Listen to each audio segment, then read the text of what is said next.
ఇవాళ మసాలా వంకాయ చేస్తే టేస్ట్ అయితే మామూలుగా ఉండదు. చూడగానే తినాలనిపించే మసాలా వంకాయ రెడీ చేద్దాం. ఈ సీక్రెట్ మసాలా వంకాయ కర్రీకి అసలు రుచి వస్తుంది. అదేంటో ఈ వీడియోలో చెప్తాను. ఈ వీడియో లాస్ట్ వరకు చూసేయండి. ఈ మసాలా వంకాయ ఇష్టం లేని వాళ్ళు కూడా ఈ విధంగా చేస్తే ఇంకో ముద్ద కూడా తింటారు. ఈ ఒక్క చిన్న టిప్తో వేస్తే మసాలా వంకాయ రుచి డబుల్ అవుతుంది. అదేంటో ఈ వీడియోలో చూసేయండి. ముందుగా దీనికి కావాల్సింది అయితే చిన్న చిన్న గుత్తి వంకాయలు తీసుకుంటే కూర చాలా టేస్టీగా ఉంటుంది. మరీ పెద్దగా ఉన్నాయైతే తీసుకోకూడదు. దీనికి కావాల్సింది ముందుగా పల్లీలు, కొబ్బరి, నువ్వులు ఇవైతే ఉంటే సరిపోతుంది. చాలా సింపుల్గా హోటల్ స్టైల్లో ఇంట్లోనే చేసుకోవచ్చు. టేస్ట్ కూడా చాలా బాగుంటుంది. ఫంక్షన్లో ఎలా చేసుకుంటారో అదేవిధంగా ఇంట్లో కూడా చేసుకోవచ్చు. ముందుగా మనం పల్లీలు అయితే మంచిగా వేయించుకోవాలి. ఈ వీడియోలో చూసుకుంటూ అయితే మీరు చేయండి. చాలా సింపుల్గా చేసేసుకోవచ్చు. కొన్ని ఎండు కొబ్బరి తీసుకోవాలి, అలాగే 4 లవంగాలు, 2 ఇలాచి, 1 చెక్క. ఈ మసాలా వంకాయకి ఇదే సీక్రెట్. మీరు ట్రై చేయండి, చాలా టేస్టీగా ఉంటుంది. ఇవన్నీ మంచిగా లో ఫ్లేమ్లో ఫ్రై చేసుకోవాలి. మనం ఎక్కువగా హై ఫ్లేమ్లో పెట్టుకుంటే తొందరగా మాడిపోతూ ఉంటాయి కాబట్టి లో ఫ్లేమ్లో పెట్టుకొని ఫ్రై చేసుకోవాలి. ఇందులో కొన్ని నువ్వులు కూడా యాడ్ చేసుకోవాలి. ఇక్కడ మనకి నువ్వులతోనే చాలా ఫ్లేవర్గా టేస్ట్ అనేది చాలా బాగుంటుంది.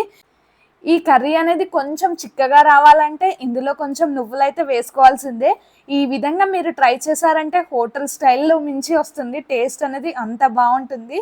ఈ విధంగా అయితే ఒక్కసారి ట్రై చేయండి. ముందుగా మనం కట్ చేసి పెట్టుకున్న ఎండు కొబ్బరి ముక్కలు అయితే వేసుకోవాలి. ఇవన్నీ వేసుకొని స్టవ్ లో ఫ్లేమ్లో ఫ్రై చేసుకోవాలి. అదే విధంగా కొంచెం చింతపండు అయితే ఒక గిన్నెలో అయితే నానబెట్టుకోవాలి. ఒక 2 రెమ్మల చింతపండు వేసుకుంటే ఆ టేస్ట్ కూడా చాలా బాగుంటుంది.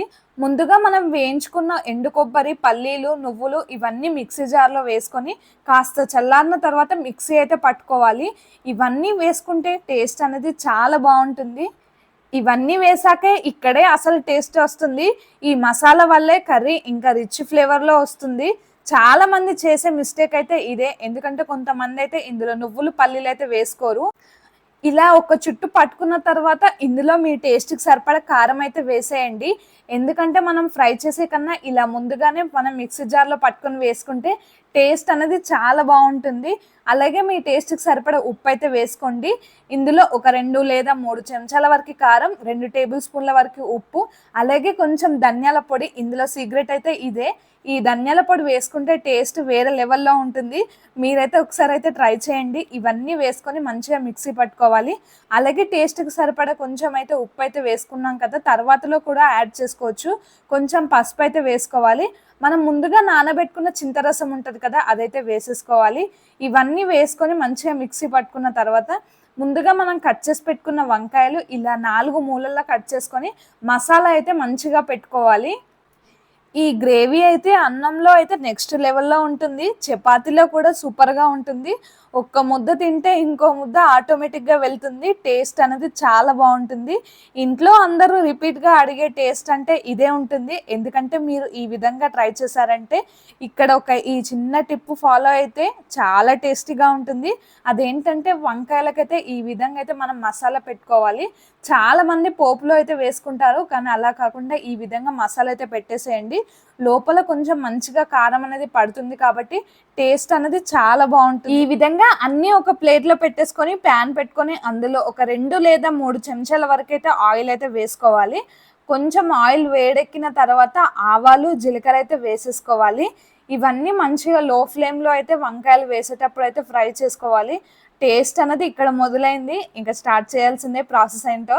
ఈ వీడియో లాస్ట్ వరకు చూడండి. చాలా సింపుల్గా ఇంట్లో మసాలా వంకాయ ఎలా చేసుకోవాలో ఈ వీడియోలో చూసేయండి.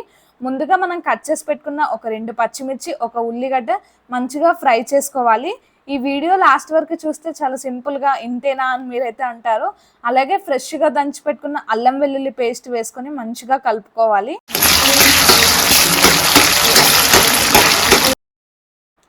ఇందులో కొంచెం పసుపు అయితే వేసుకొని మంచిగా కలుపుకోవాలి. ఇవన్నీ కలిపిన తర్వాత లో ఫ్లేమ్లో అయితే ఫ్రై చేసుకోవాలి. ముందుగా మనం మసాలాలు పెట్టుకున్న వంకాయలు ఉన్నాయి కదా, అవి ఇందులో వేసుకొని మంచిగా లో ఫ్లేమ్లో ఫ్రై చేసుకోవాలి. ఎందుకంటే కొంచెం అడగంటకుండా ఉంచుకోవాలి. వంకాయలు అయితే తొందరగా ఉడికిపోతుంటాయి కాబట్టి ఈ విధంగా అయితే ట్రై చేయండి. లో ఫ్లేమ్లో పెట్టుకొని అయితే కుక్ చేసుకోవాలి. నెమ్మదిగా అయితే 1-2 సార్లు అయితే కలుపుకోవాలి. మరీ ఎక్కువసేపు అయితే కలపకూడదు, ఎందుకంటే తొందరగా ఉడికిపోతుంటాయి కాబట్టి ఈ విధంగా అయితే మంచిగా కలుపుకోవాలి. ఈ వీడియో చూసి మీరు కూడా ఒకసారి తప్పకుండా ఈ విధంగా ట్రై చేయండి. మీరు వంకాయ కర్రీ ఎలా చేస్తారో కామెంట్ బాక్స్లో కూడా కామెంట్ చేయండి.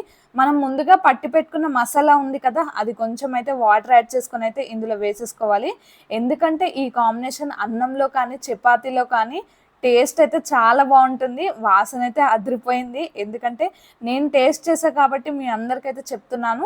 చాలా సింపుల్గా ఒక 15 నిమిషాలలో అయితే చేసేసుకోవచ్చు. ఈ విధంగా అన్నీ వేసుకున్న తర్వాత మంచిగా కలుపుకోవాలి. చాలా సింపుల్గా చేసేసుకోవచ్చు. ఇవన్నీ వేసుకున్న తర్వాత కొంచెం అయితే వాటర్ అయితే పోసుకోవాలి. ఎందుకంటే మనకి ఇక్కడ ఆయిల్ అనేది కొంచెం ఉడుకుతుంటేనే పైనకు వస్తూ ఉంటుంది. ఈ విధంగా అన్నీ వేసుకున్న తర్వాత మంచిగా కలుపుకోవాలి. కొంచెం ఒక గ్లాస్ వరకు వాటర్ అయితే పోసుకోవచ్చు. మనకి కొంచెం సూప్ లాగా కావాలనిపిస్తే కొన్ని వాటర్ అయితే ఎక్కువగా వేసుకోవాలి. కొంచెం గ్రేవీ లాగా కావాలన్నప్పుడు కొంచెం వాటర్ అయితే తక్కువగా వేసుకోవాలి. చూడండి, చూస్తుంటేనే నోట్లో నీళ్ళు ఊరిపోతున్నాయి కదా, అంత టేస్టీగా ఉంది. వంకాయలు అయితే తొందరగానే ఉడికిపోతూ ఉంటాయి. ఉడికినాయా లేదా అనేది కూడా ఒక్కసారి అయితే మనం చూసుకోవాలి. ఈ విధంగా నెమ్మదిగా కలుపుకోవాలి. ఆయిల్ అనేది మనం వాటర్ పోసాక ఒక 2 నిమిషాల పాటు మూత పెట్టుకుంటే ఇలా పైనకైతే వస్తూ ఉంటుంది. చాలా సింపుల్గా చేసేసుకోవచ్చు. చపాతీలో కూడా అయితే చాలా బాగుంటుంది. తొందరగానే ఉడికిపోతాయి. వంకాయలు ఉడికినాయా లేదా అనేది కూడా ఒక్కసారి అయితే చెక్ చేసుకోవాలి. ఈ విధంగా లాస్ట్లో అయితే కొంచెం కొత్తిమీరాకు యాడ్ చేసుకుంటే సరిపోతుంది. గ్రేవీ ఎక్కువగా కావాలనుకున్న వాళ్ళు కొంచెం వాటర్ ఎక్కువగా యాడ్ చేసుకుంటే సరిపోతుంది.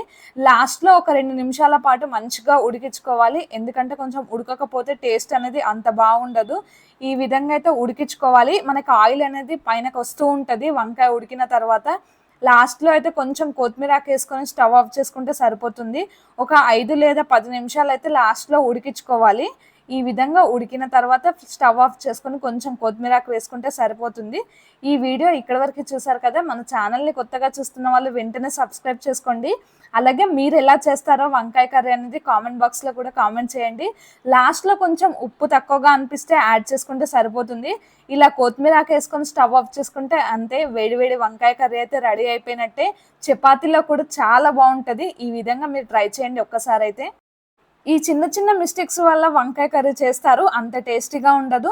నేను చెప్పిన విధంగా మీరు ఒక్కసారి ట్రై చేశారంటే ఇంకా మీ ఇంట్లో మీరే ఎప్పుడు చేయాలి అంటారు. ఎందుకంటే ఈ విధంగా చేస్తే చాలా టేస్టీగా ఉంటుంది. సింపుల్గా ఇంట్లో ఉన్న ఇంగ్రీడియంట్స్తోనే చేసేసుకోవచ్చు. ఈ విధంగా మీరు ట్రై చేయండి. చపాతీలో కూడా చాలా టేస్టీగా ఉంటుంది. ఈ విధంగా కొంచెం చిక్కగా ఉంటే సరిపోతుంది. మరీ వాటర్ ఎక్కువగా అయితే పోసుకోకూడదు. ఇలా చాలా సింపుల్గా చేసేసుకోవచ్చు. ఈ వీడియో ఇక్కడ వరకు చూసారు కదా, ఒక చిన్న లైక్ ఇచ్చి సబ్స్క్రైబ్ చేసుకోండి.